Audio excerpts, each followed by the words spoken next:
Most fundamental laws of nature are typically modeled using differential equations.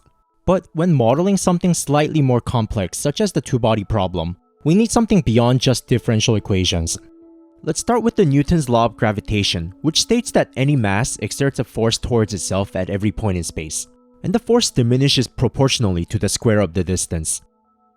The arrows here represent the acceleration field generated by this mass, and the visualization shows the direction and the magnitude of the acceleration vector at every point. No matter where the mass is, the acceleration field should point toward the mass according to the Newton's law. Let's call the position of the center of this mass y and any point in space x. Then, how do we mathematically describe the acceleration at x?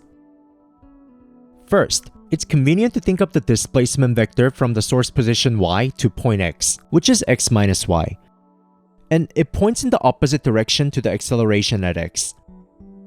Then, the second time derivative of x, which is the acceleration, has a magnitude equal to some constant g times the mass of the ball, divided by square of the distance, and the distance is calculated by taking the magnitude of the displacement vector. And as per the direction, it points in the opposite direction to the displacement, so we throw in a negative sign. And we divide by the norm to cancel out the magnitude of the displacement vector on the numerator. And we typically combine each factor of magnitude together. This is the Newton's law of gravitation, and I purposely wrote it out this way to highlight the fact that this is a second-order differential equation with respect to x. The study of solutions to this equation is central to fields like orbital mechanics. A more interesting problem is the two-body problem, where two objects of comparable masses affect each other gravitationally. So for the two-body problem, we have a pair of equations for y pulling x and x pulling y. So no matter what x and y are, they will exert equal and opposite force towards each other. There are several inadequacies with the Newtonian model, and let's just address one of the issue. Suppose these masses are traveling at relativistic speeds. Gravity travels at the universal speed limit, also known as the speed of light. So x experiences the gravitational force of y in its past state rather than its present state. To put it into perspective, our experience of the sun's gravity is delayed by roughly 8.5 minutes. To account for this delay, we need a bit more sophisticated tool than regular differential equations, called delay differential equations. Many idealized models that use differential equations are simply approximations. For example, we assume that electricity travels instantaneously in a circuit, which is sufficient for personal electronics. But if the circuit runs halfway around the globe, we know how slow it really is. And at a much bigger scale, such as an entire population or an economy, the delay is much more pronounced. In this video, we will model and learn techniques to solve delay differential equations, and discuss their applications to population dynamics and two-body interactions. Suppose we have a population of seasonal breeders. Then, the population size can be modeled with an equation like this. Let the function u represent the population. Then the equation states that the next year's population is some constant alpha times the previous year's population. Then the population grows geometrically. This model kinda sucks for continuous breeders like us, unless our society had a mandate for controlled periodic mating, as in the dystopian novel Anthem. A slightly better model, which accounts for year-round population increase, uses this differential equation, which states that the population's rate of growth is proportional to the population size. This equation is likely the first differential equation you've encountered, and the solution to the equation is the initial population times e to the power of the growth rate alpha times the time t. A flaw with this model is that it assumes every newborn baby immediately contributes to the growth rate, but newborns cannot make babies. To address the issue, we should set the growth rate to be proportional to the previous generation's population, and tau here represents the delay. This is our first delay differential equation, which is an equation that involves derivatives as well as functions evaluated at some previous time. Realistically, population doesn't grow exponentially to infinity, so we could vary the growth rate over time, which can be done explicitly or implicitly as a state-dependent function. The most famous state-dependent growth model is the logistic equation, which tells us that the population's growth rate decreases as the population increases, and the growth rate reaches zero when the population reaches the carrying capacity capital L. Looking at the graph of a solution to this equation, we can see that the growth tapers off as it approaches the population cap. Famous 18th century economist Malthus hypothesized that agricultural productivity grows linearly over time. So, if we set L as an explicit linear function with respect to time, we would have a solution that looks like this. So, in the context of regular differential equations, we looked at examples where the growth rate can vary with respect to the state itself or directly with respect to time. So for delay equations, maybe we can vary the delay with respect to the state or time as well. The average age of childbirth has gradually increased as society has developed, and variable delay could potentially be used to model this change. We will return to variable delay for the two-body problem later. But for now, let's see some examples of delay differential equations. A delay equation can depend on the present state as well as multiple past states. They can also depend on a continuous range of past states, such as 60-day moving average of past values. We could also put some weights to the integral to place a greater dependence on more recent past. If we need to model with higher order derivatives, any lower order derivatives must either depend on past or present time. As per delay partial differential equations, the highest order time derivative could depend on past states of lower order time derivatives. As per something that is not a delay equation, these two equivalent equations have the derivative depend on the future state. So this is an example of an advanced differential equation. We could have an equation that depends on both past and future states, or where the highest order derivative itself depends on multiple time states. These are neither delay equations nor advanced equations. All of these belong to a general class of equations called functional differential equations. Returning to the two-body problem, a full solution would require general relativity, which is extremely difficult. Finding a closed-form solution is outright impossible, and even numerical solutions fall into the realm of supercomputers. So we have to make many assumptions and significant simplifications for this to even be attemptable. So let's assume that these masses are tiny, like Earth and Mars. Then the curvature of spacetime would be almost flat with very small deviations. We need to know the scale of how small this is, but that takes us deep into the rabbit hole of advanced differential geometry, so we'll keep it at a surface level. G is the metric tensor, which, roughly speaking, is a warped meter stick that measures correct distance while accounting for the curvature of spacetime. Given that our spacetime is almost flat, this should equal the flat spacetime metric plus some tiny deviation. This tiny deviation is big enough to be non-zero, but small enough that we throw away the square of the deviation. This very much is a first-order Taylor expansion, so we call this formalism linearized gravity. In the context of general relativity, an object at position x should freefall in a straight-line trajectory through curved spacetime. And the equation that describes that straight path is called the geodesic equation. If we use linearized gravity with added assumption that both x and y are stationary, the acceleration at x due to y simply reduces to the Newtonian model. So maybe this is a good framework to come up with modified Newtonian gravity accounting for some time delay. Now let's set both x and y in motion. Since we assume that spacetime is practically flat, the gravitational information should propagate straight outward in all directions from the source. So the wavefront should be spherical, rather than a less regular shape as expected from presence of strong gravity. Let's let t be the present time, so x and y are both functions of time. X experiences the gravitational signal generated by y in some past time, which is typically labeled as t subscript r. R stands for a word that is at one point a more technical term for delayed, but it is now considered offensive, especially by the censorship algorithm, so I will refer to TR as delay time. So how do we actually find the delay time? It's equal to the present time minus the delay tau.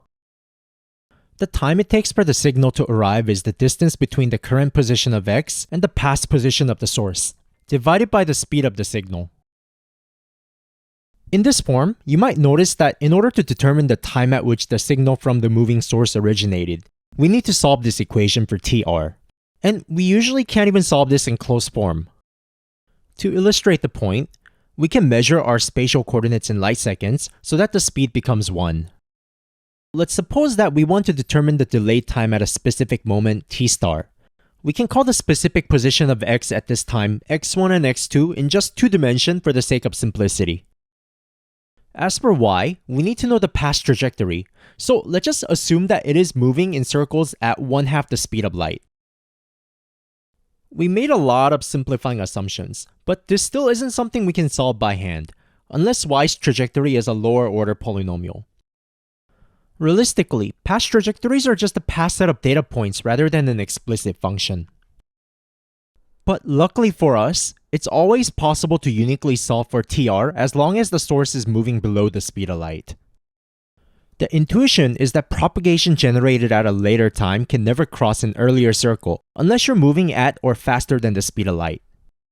Once you're moving at the speed of light, multiple wavefronts can bunch up in front of the source.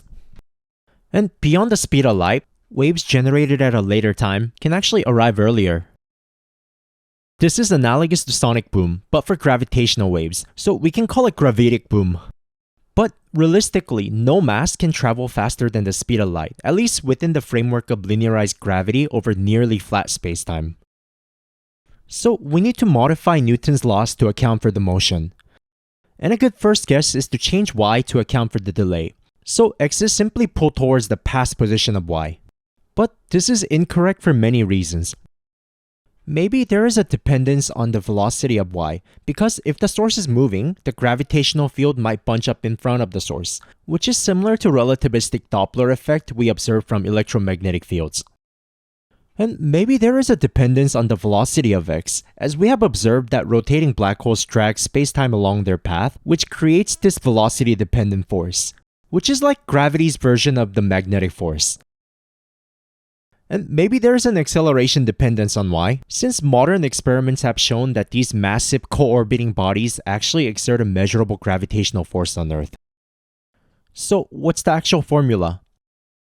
Well, it's complicated, but linearized gravity does have a lot in common with electromagnetism. Working out the equation over a general tiny spacetime perturbation, we get the equation of motion that resembles the Lorentz force law, with attractive force similar to Newton's law and Coulomb's law, along with a velocity-dependent force similar to magnetic force. But additional terms also appear, which depend on velocity of x in a more tensorial way. Now, to actually work out the exact equations of motion on x caused by a single moving mass y would amount to several dozens of pages of nasty tensor calculus. But I know for certain that it would depend on these 5 states. Just knowing how product and quotient rule works tells us that the derivative of this single variable expression depends on f, g, and their derivatives. The acceleration's dependence on these 5 things follows from essentially the same reason, only with advanced tensor calculus instead of single variable calculus. Now, as per the electromagnetism, the equation has been worked out in detail.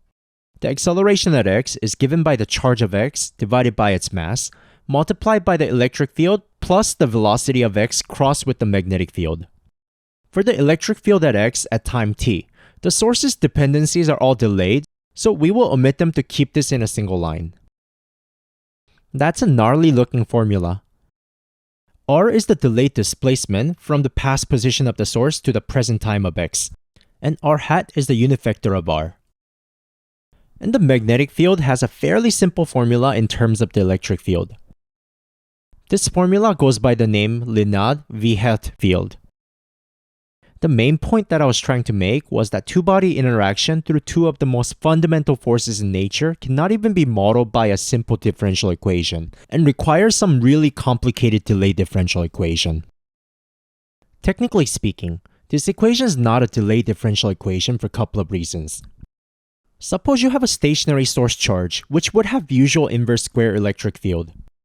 If you shake it up, it will give off an electromagnetic radiation, and x will only experience acceleration once the radiation reaches it. Let's suppose that the source's motion is independent from any other charges. This is not really any different from any ordinary differential equation with the shift in the forcing function. For the sake of concreteness, if phi is square function, then the equation experiences a shift in the non-homogeneous part, but it still is a regular differential equation. And even if the delay depends on the state or explicitly on time, this still qualifies as a differential equation. In order to have a proper delay differential equation, we need a two-body problem where x and y influence each other's motion. To illustrate that point, let's take a look at this simple system of linear delay equations. And let's turn this into a single higher order equation. If we take the derivative on the left equation, it has a dependence on the derivative of w at t-1. So we can shift the right equation to get w prime at t-1. Then we will make our first substitution, then get rid of w by using the left equation shifted one step. So if we have a system with delayed cross-dependence between functions, it can be reformulated as a single delay differential equation. So the two-body interaction is a proper delay differential equation, right? Well, not quite, since each body's acceleration depends on the delayed acceleration of the other. To illustrate that point, let's take a look at this system where each function depends on the same highest order derivative of the other one. Using similar techniques as before, this reduces to a single equation where there's a delay term at the same order as the non-delay term. According to the definition, a delay differential equation requires that delay terms appear at lower orders, so this is not a delay differential equation.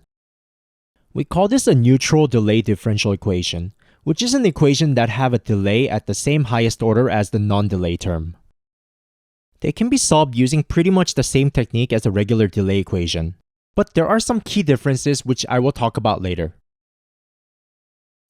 Now, let's actually try solving this delay differential equation. And the first approach is to avoid solving delay differential equation in the first place. If the delay is too small, then we can treat it like 0 and this simply reduces to a regular differential equation. But maybe this approximation is not good enough, so let's pull out every physicist's secret weapon, Taylor expansion. Now, we have a freedom to choose where to truncate depending on how small the power of epsilon is. For example, the formula that we saw earlier for the electromagnetic field is too complicated, especially due to complicated time delay dependence. So there are approximate formulas out there that only depend on present information. The need for an expansion is even more critical for gravity. We talked about linearized gravity, which in itself is very advanced, and you can imagine just how much more complex a complete theory of nonlinear general relativity would be without resorting to an approximation scheme. What if you can't even solve the truncated differential equation?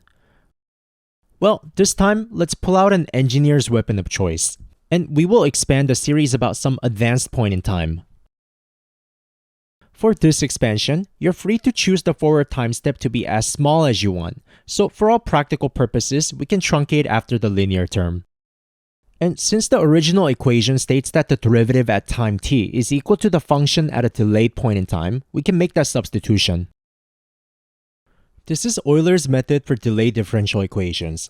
But as you can see, we will have to plug in a past data point for each iteration. So for implementation purposes, it's not a bad idea to choose your time step to be an integer factor of the delay, so that we can simply fetch the past data and plug it into the algorithm. And of course, we can use the physicist's trick in tandem with the engineer's trick.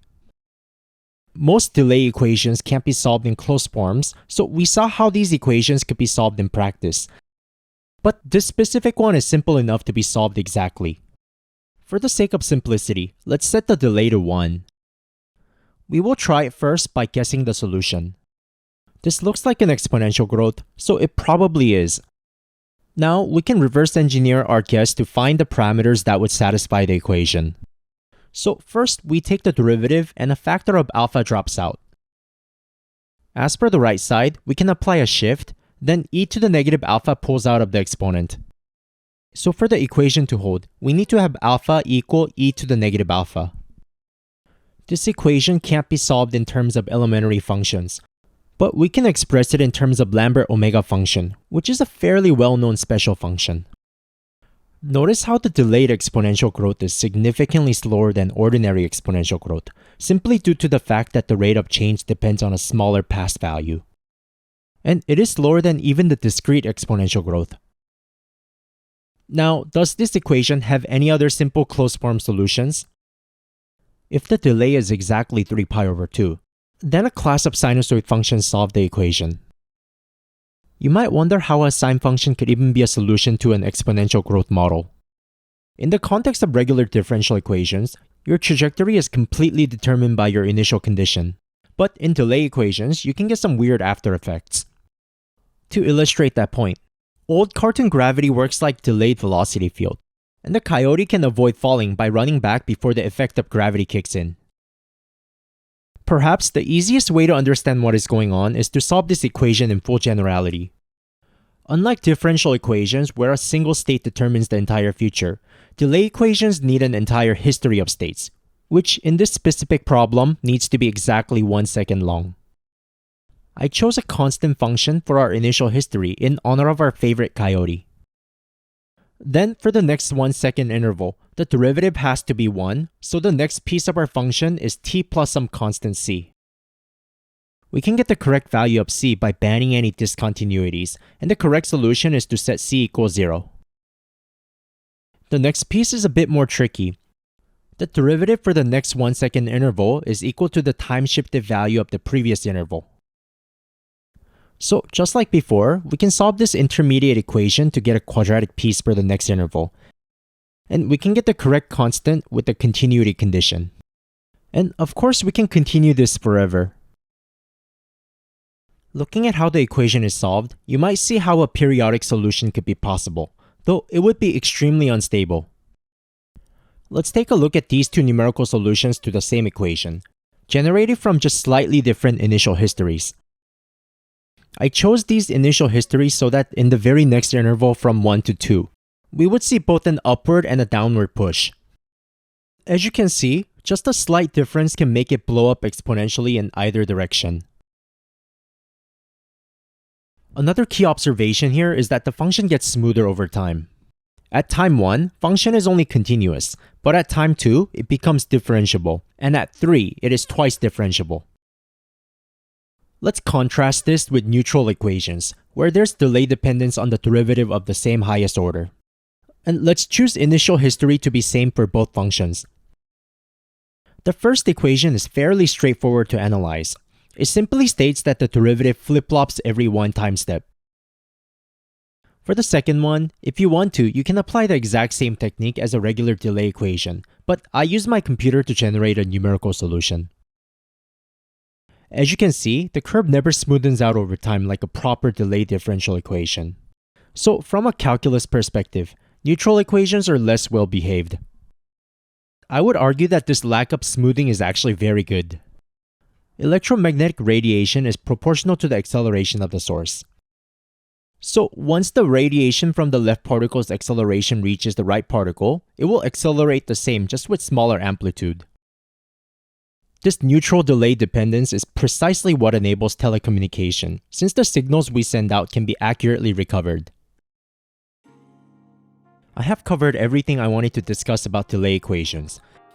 In this video, we only briefly skimmed over the physics of the two fundamental forces to focus on delay equations. And I do like to go off on all sorts of extraneous tangents as long as they're interesting, like a certain famous edutainment YouTuber. There's a lot to discuss, such as the similarities between electromagnetism and linearized gravity, how they both arise from simple wave equations, and how non-linearity and delay manifest as emergent effects of inherently linear phenomena. But that's too much of a tangent to fit into a single video. My next few videos currently in production are about wave equations. And maybe as an application to waves, I could make a video exploring how these complicated formulas are simply a result of solving wave equations. But that's for another day. I wanted to make this video about delay equations since they're becoming increasingly important in both natural and social sciences. But they're not typically covered in a standard school curriculum. And you really only see them as research scientists working on modeling. And even if you're trying to learn about them, typical resources are fairly advanced and requires a certain level of mathematical maturity. So hopefully this video served its purpose, to introduce delay equations and their applications at a fairly elementary level.